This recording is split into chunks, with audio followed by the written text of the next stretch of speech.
बहुत पहले की बात है, जब बनारस की गलियों में सुबह की पहली चाय की भाप और स्वप्नलोक की पहली किरण एक साथ उठती थीं। दुनिया वैसी नहीं थी जैसी आज है। तब हकीकत और ख्वाबों की सरहदें इतनी पतली थीं कि लोग सपनों में चलते फिरते थे और सपने असलियत में घुल मिल जाते थे।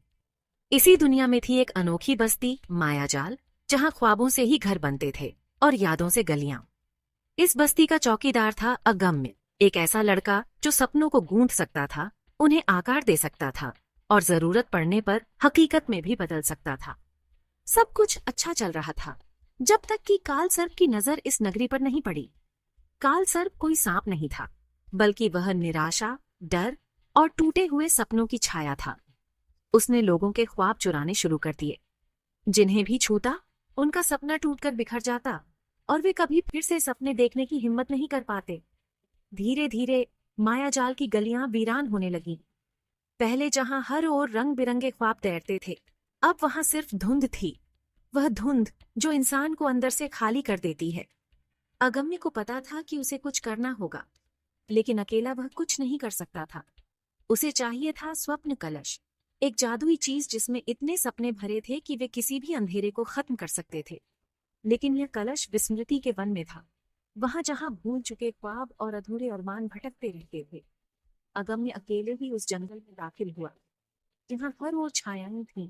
कुछ उसकी ही पुरानी अधूरी ख्वाहिशें थीं, कुछ उन लोगों की जो कभी माया जाल में आए थे मगर अपने सपनों को पूरा किए बिना खो गए थे। इस जंगल में नहीं बचेगा अगम्य, एक खुसखुसाहट उसके कानों में आई। मगर इस बार अगम्य डरा नहीं। मैं सपनों का पहरेदार हूँ, और जब तक एक भी सपना जिंदा है, मैं पीछे नहीं हटूंगा। उसने अपनी कल्पना का सहारा लिया। जहां काल सर्प अंधेरा था, वहां अगम्य ने उजाले की एक चिंगारी जला दी। उसकी आंखों में चमक आ गई और अचानक चारों ओर उजाला फैल गया। स्वप्न कलश उसके सामने था। अगम्य जब माया जाल लौटा, तो काल सर्प ने पूरी नगरी को निगलने की कोशिश शुरू कर दी थी। जो भी बचा खुचा सपना था, उन्हें अब टूटने ही वाला था। लेकिन अगम्य ने स्वप्न कलश को खोला। सपनों से बने सैकड़ों योद्धा बाहर निकले। वे सारे अधूरे सपने, जिन्हें लोग छोड़ चुके थे, अब फिर से जीवित हो गए।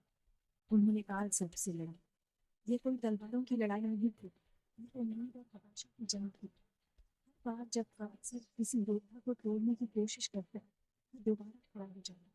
क्योंकि सपने टूट सकते हैं, मगर पूरी तरह मिटते नहीं। अंत में काल सर्प चीखता हुआ धुएं में बदल गया और हमेशा के लिए मर से चला। अब फिर से रोशनी से पहुंचा। अगम्य ने स्वप्न कलश को नगर के बीचों बीच रखा, ताकि कोई भी अपना सपना पूर्ण नहीं। लेकिन उसे पता था कि काल सर्प हमेशा के लिए मरना नहीं।